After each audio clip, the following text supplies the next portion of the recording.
சுதேஷ்மித்ர நேயர்களுக்கு வணக்கம்.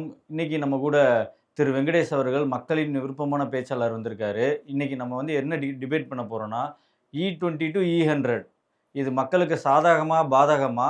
இதனால யார் லாபம் அடையறா? இது ஏன் காங்கிரஸ் அப்போஸ் பண்ணுது? இத தான் அவர்ட்ட டைரக்ட்டாவே நம்ம கேட்டு தெரிஞ்சுக்க போறோம். வாங்க நிகழ்ச்சிக்குள்ள போலாம். வணக்கம் வெங்கடேஷ் அவர்களே. வணக்கம் ஸ்ரீராம்.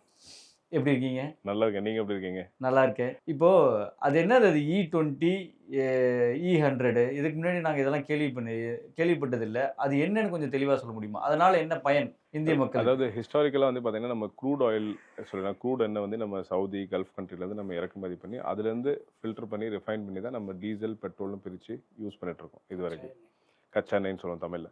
இப்போ என்ன அப்படின்னு கேட்டிங்கன்னா, நம்ம E10ன்னு சொல்லிட்டு ஒரு கான்செப்டை லான்ச் பண்ணாங்க. E5, ஆமா, E10 வண்டியிலலாம் டேங்குக்கு இதுல E10ன்னு ஒட்டியிருக்கும்.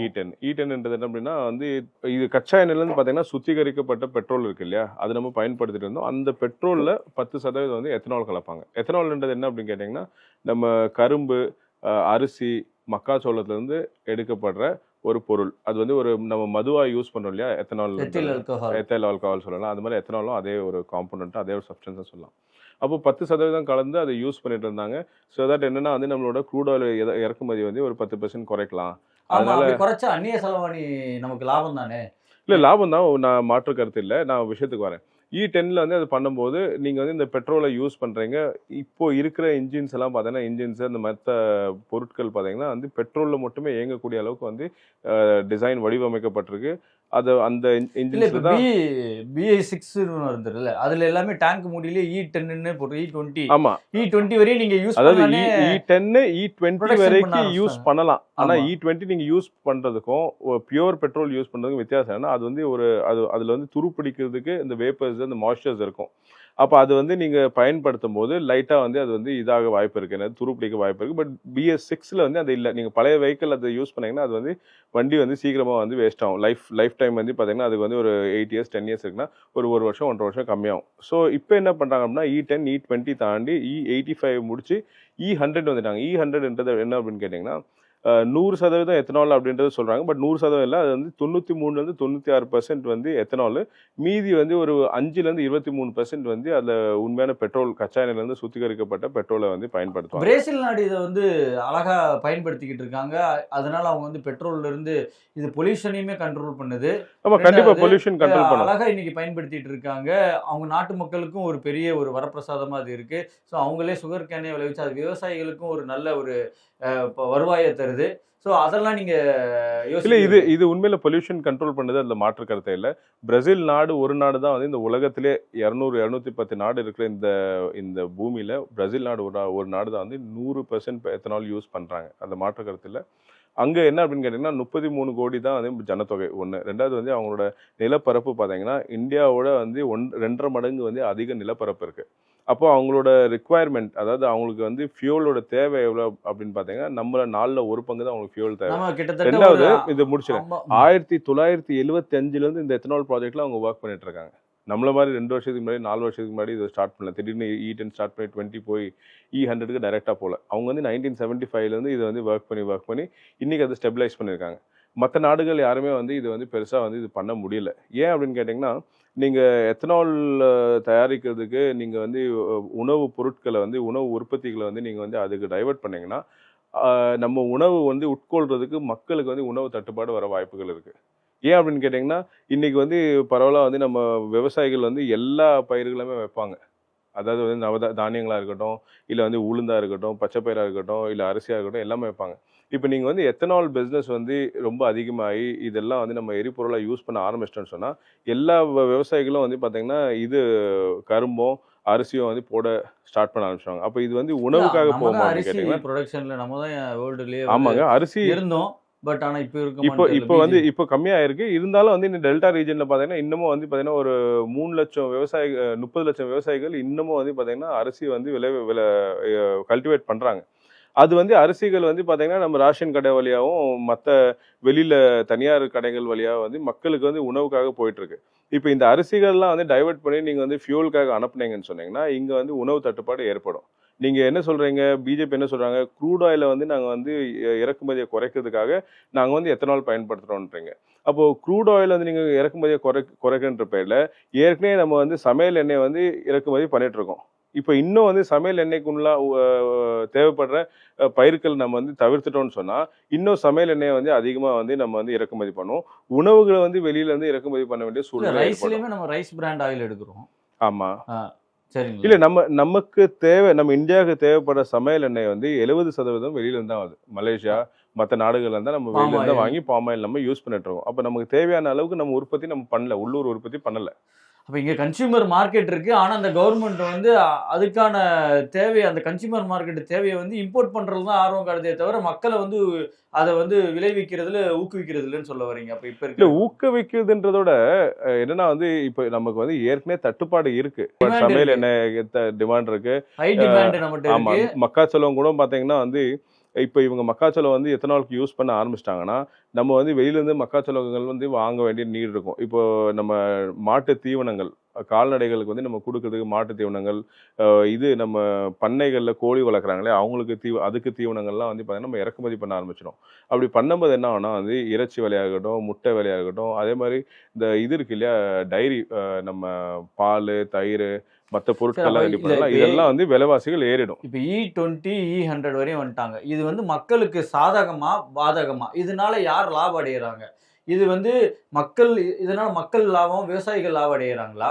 இல்ல ஒரு பர்ட்டிகுலர் கவர்ன்மெண்ட்ல ஒரு பர்ட்டிகுலர் நபர் தான் இது பண்றாங்களா?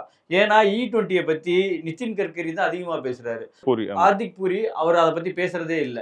ஆனா அவர் வந்து ஒரு எப்ஸ்டீன் ஃபைல் கேஸ்ல மாட்டுனவர் தான் அது ஹார்திக் பூரி. ஆனா அவர் தான் பெட்ரோலியம் மினிஸ்டர். அவர் அத பத்தி பேசுறதே இல்ல. ஏன்? இது என்ன? இல்ல ஹார்திக் பூரி வந்து பெட்ரோலியம் மினிஸ்டரா இருக்காரு. பட் நிதின் கட்கரி வந்து என்ன அப்படின்னு கேட்டீங்கன்னா, அவங்களோட குடும்பத்துல வந்து 2 மகன்கள், 2 நிறுவனங்கள் வச்சு நடத்துறாங்க. ஒண்ணு வந்து சியன் அக்ரோன்னு சொல்லிட்டு, இன்னொன்னு சிஐஏஎன், சியன் அக்ரோ, இன்னொன்னு வந்து மானஸ் அக்ரோ. இந்த 2 கம்பெனி தான் வந்து பார்த்தீங்கன்னா, எத்தனால் தயாரிக்கிற கம்பெனி. அப்போ இந்த எத்தனால் தயாரிக்கிற கம்பெனி என்ன பிளான் பண்றாங்க அப்படின்னு கேட்டீங்கன்னா, இவங்க கொள்முதல் வந்து நம்ம பப்ளிக் செக்டார் யூனிட்ஸ், பொதுத்துறை நிறுவனங்கள், அதாவது வந்து HP, Hindustan petroleum, Bharat petroleum, Indian ஆயில்லாம் வந்து இவங்க கொள்முதல் பண்ணும்போது, இந்த எத்தனால் கொள்முதல் பண்றதுனால இவங்க நல்ல லாபம் அடைவாங்க. அது மூலமா வந்து இந்த பப்ளிக் செக்டர் யூனிட்ஸ் வந்து லாபம் அடையுமா அப்படின்னு கேட்டா, அது நஷ்டத்துக்கு தான் போகும். ஏன்னு கேட்டீங்கன்னா, ஒரு உதாரணம் குடுக்க விரும்புறேன். நம்ம கேஸ் பைப் எல்பிஜிலாம் வந்து பிஎன்ஜியா மாத்துனாங்க. பைப் நேச்சுரல் கேஸா. அர்பன் பாக்கெட்ஸ், அதாவது வந்து நகர்ப்புறங்கள்ல வந்து மக்கள் தொகை அதிகமா இருக்கிற இடத்துல என்ன பண்ணாங்கன்னா, இவங்க வந்து தனியார் மயமா ஆக்கிட்டாங்க. அதானியா இருக்கட்டும், மத்த கம்பெனிஸ்க்கு குடுத்து, நீங்க பைப் நேச்சுரல் எங்க கேஸ லாபம் அதிகமா வருதோ ஆமா. அத வந்து பப்ளிக் பிரைவேட் பார்ட்னர்ஷிப் அப்படின்னு சொல்றாங்க. இது என்ன ஆமா. அப்படின்னா, கவர்ன்மெண்ட் வந்து இன்ஃப்ராஸ்ட்ரக்சர் உருவாக்கி கொடுக்கும். பிரைவேட் கம்பெனிஸ் வந்து அத வந்து சுரண்டி சம்பாதிச்சுருவாங்க. இதே வந்து நீங்க ரூரல் பகுதி இது கிராமப்புறங்கள்ல போனீங்கன்னா, இந்த பொதுத்துறை நிறுவனங்கள் தான் வந்து இப்ப கேஸ வந்து கொண்டு போய் இப்பவும் டெலிவர் பண்றாங்க. ஏன் அப்படின்னு கேட்டீங்கன்னா, பொதுத்துறை நிறுவனங்கள் வந்து அது வந்து நஷ்டமாயி அது மூடுனாலும் பரவால்ல. ஆனா தனியார் நிறுவனங்கள் இவங்களுக்கு வந்து சாதகமா இருக்கிற நிறுவனங்கள அவங்களோட வளர்த்து விடுவாங்க. முதலாளி வந்து என்னைக்குமே நட்டடைய ஆமா. இப்ப இந்த கேஸ்ல என்ன பண்ணாங்களோ, குறிப்பா அதானி, அம்பானி. ஆமா. இந்த கேஸ்ல என்ன பண்ணாங்களோ, அதே தான் வந்து இவங்க வந்து பெட்ரோலியம்ல பண்றாங்க. நம்ம இது ஏற்கனவே பிஎஸ்என்எல்ல பார்த்தோம். பிஎஸ்என்எல் வந்து ஒரு பொதுத்துறை நிறுவனமா இருந்து, அவங்களுக்கு வந்து இது வந்து 3G, 4G குடுக்காம ஏர்டெல்லுக்கும், ரிலையன்ஸ்க்கும் குடுத்ததுனால, அவங்க வந்து ஃபுல் மார்க்கெட்ட கேப்சர் பண்ணாங்க. அதுக்கப்புறம் இன்னைக்கு பிஎஸ்என்எலோட நிலைமை உங்களுக்கு தெரியும். ரொம்ப மோசமான நிலைமையில பிஎஸ்என்எல் இருக்கு. இதுதான் வந்து இப்போ கேஸ் கம்பெனிக்கு ஆல்ரெடி பண்ணியிருக்காங்க. அதோட விளைவு வந்து 2, 3 வருஷத்துல நம்ம இப்ப பார்க்க ஆரம்பிப்போம். இன்ஃபாக்ட் இப்போ பிஎஸ்என்எல் டவர்கள ரிலையன்ஸ் தான் யூஸ் பண்ணுது. அதுக்கான கண்டிப்பா. வாடகை செலுத்துறாங்களா இல்லையா? பண்ணதில்ல. கேஸ் தான் வேற ஆயிருக்கு. போயிட்டு இருக்கு. 1500 கோடி அவங்க ஏமாத்துனாங்க ரிலையன்ஸ் பிஎஸ்என்எல் கரெக்ட். கட்டாமன்னு சொல்லிட்டு. கரெக்ட். ஸோ அப்ப என்ன அப்படின்னு கேட்டீங்கன்னா, இந்த பெட்ரோல் அதாவது வந்து பொதுத்துறை நிறுவனங்கள் வந்து பெட்ரோல் வந்து சில்லறை வணிகம் பண்றாங்க இல்லையா? இவங்க என்ன நினைக்கிறாங்கன்னா, ஹைட்ரோஜன் வந்து நீங்க வந்து கொண்டு வந்தீங்கன்னா, அந்த ஹைட்ரோஜன் வந்து இப்போ இருக்கிற இன்ஃப்ராஸ்ட்ரக்சர் கட்டமைப்பு இருக்கு இல்லையா? இந்தியன் ஆயிலோ இல்ல இப்ப ஹெச்பியோ வந்து அவங்க வந்து வச்சிருக்காங்களே இந்த டேங்க், ஸ்டோரேஜ் பண்ற டேங்க். அதுல ஹைட்ரோஜன் வந்து நீங்க வந்து வைக்க முடியாது. 1.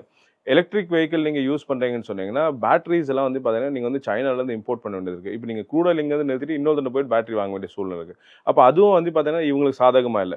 ஹைட்ரோஜன கொண்டு வரணும்னு சொன்னா, நீங்க வந்து பப்ளிக் செக்டார் யூனிட்ஸ எக்ஸ்ப்ளாய்ட் பண்ண முடியாது. பொதுத்துறை நிறுவனங்கள சுரண்ட முடியாது. அப்போ இருக்கிற கட்டமைப்ப வச்சு, அது எப்படி வந்து பணமா வந்து இவங்க வந்து இந்த குடும்பம் நிதின் கட்கரி குடும்பம், பிஜேபி ஃபேமிலி ஆக்கலான்றது இதுதான் வந்து பிளான்.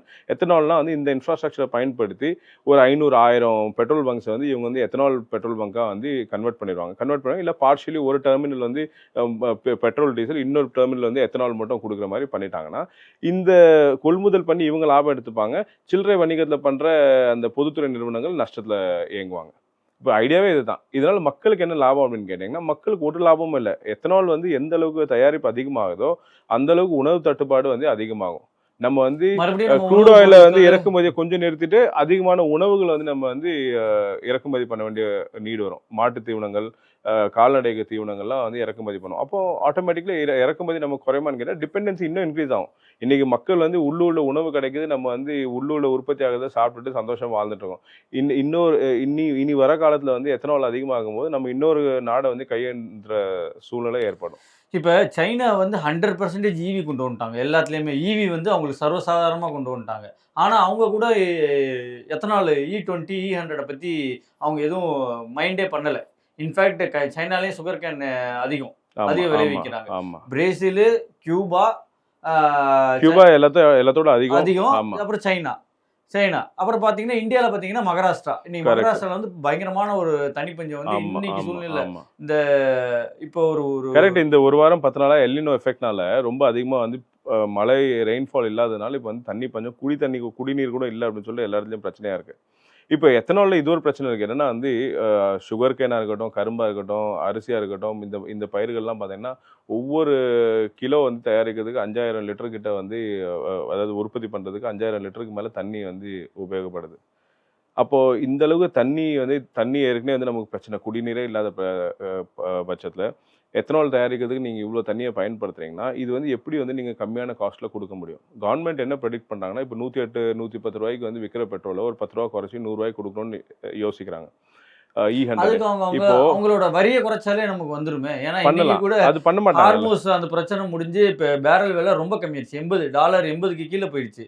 பட் அவங்க என்ன பெட்ரோல் விலையை குறைச்ச மாதிரி சரித்திரத்தில் வந்து ஏற்றின பெட்ரோல் ரேட்டை என்றைக்குமே குறைச்சதா சரித்திரமே இல்லை. இவங்க வந்து பண்ணவே மாட்டாங்க. இவங்களோட ஐடியா வந்து மக்களுக்கு வந்து பெனிஃபிட் பண்ணி கொடுக்கணுன்றது இல்லை, மக்களை இன்னும் எப்படி சொல்லலான்றதான் இவங்களோட ஐடியா. இப்போ 108, 110 ரூபாயில் இருக்கிற பெட்ரோலை 100 ரூபாய்க்கு குறைப்பாங்க, 10% குறைப்பாங்கன்னு வச்சுக்கோங்களேன். ஆனால் எத்தனால் நீங்கள் பயன்படுத்தும் போது உங்களுக்கு 30% வந்து குறைவான மைலேஜ் கிடைக்கும். உங்களுக்கு புரியுதா? அப்போ நீங்கள் 110 ரூபாய்க்கு வாங்கி ஒரு 10 ரூபா சேவ் பண்ணி மறுபடியும் ஒரு 200 ரூபா 1000 இப்போ 110 ரூபாய்க்கு நீங்கள் போடுறீங்கன்னு வச்சுக்கோங்களேன். ஒரு வண்டியோட மைலேஜ் வந்து 10 கிலோமீட்டர் வச்சுக்கோங்களேன். 110 ரூபாய்க்கு நீங்கள் போட்டீங்கன்னா உங்களுக்கு கிட்டத்தட்ட வந்து ஒரு 10 கிலோமீட்டர் உங்களுக்கு கிடைச்சிடும். இப்போ நீங்கள் வந்து 100 ரூபாய்க்கு வாங்குற எத்தனால் வந்து எவ்வளோக்கு போகும்? ஒரு 6.5 கிலோமீட்டர் 7 கிலோமீட்டர் தான் போகும். நஷ்டமா லாபமா? நீங்க 10 ரூபா சேமிச்சு மறுபடியும் நான் வந்து அப்ப 110 ரூபாய் போட வேண்டிய இடத்துல நான் இந்த 100 ரூபாய் பெட்ரோல் யூஸ் பண்ணா 200 ரூபாய்க்கு பெட்ரோல் 2 வாட்டி பெட்ரோல் போட இடத்துல 3 வாட்டி போட வேண்டியது இருக்கு. அப்ப நமக்கு லாபம் இல்லைல்ல. அப்ப அது மக்கள் ஒரு சுரண்டுற மாதிரி தான் வரும். கண்டிப்பா மக்கள் ஒரு பக்கம் சுரண்டணும், பொதுத்துறை நிறுவனத்தை ஒரு பக்கம் சுரண்டணும். இருக்கிற இந்த கட்டமைப்பு இவங்கள்ட்ட இருக்கிற ஆட்சியை வந்து எந்த அளவுக்கு பயன்படுத்தி அது பணமா ஆக்கிக்கணுன்றது தான் இது முயற்சி நடந்துட்டு இருக்கு. நிதின் கட்கரி அது நான் நிறைய வந்து சோசியல் மீடியாக்களை நிறைய வந்து நியூஸ் பாப் அவுட் ஆகுது. என்ன சொல்றாங்கன்னா, எங்களோட காரே மொத்தமா டேமேஜ் ஆயிடுச்சு. ஒரு 20 லட்ச ரூபா காரே வந்து ஒரு 100 ரூபாய் பெட்ரோல்னால டேமேஜ் ஆகி போச்சுன்னா